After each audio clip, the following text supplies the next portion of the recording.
In this video, I'm going to show you how to make a pie chart on Google Sheets. Start out by opening up Google Sheets like you normally would, then select the data that you want to create a pie chart out of. So let's say we wanted to create a pie chart between all the different months and earnings. We're absolutely able to do so.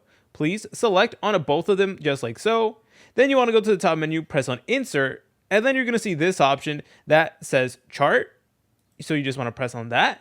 And then what you want to do is where it says Setup, you want to make sure that you change it from column chart to pie chart. So let's go ahead and scroll down. So yep, here is pie chart, and we have a donut chart, and we also do have a 3D pie chart right over here. So let's just go ahead and go with the normal pie chart. So here it is, and it's gonna let you know all of the specifics and stuff like that. It's gonna let you know like the month and the percentages and stuff like that. You're also able to change the data range as well. So if you want to make any adjustments, that's where you're able to do it. And if you want to like customize things a little bit more, we do have this customize section that you guys are able to go ahead and actually use, and you can change things from there.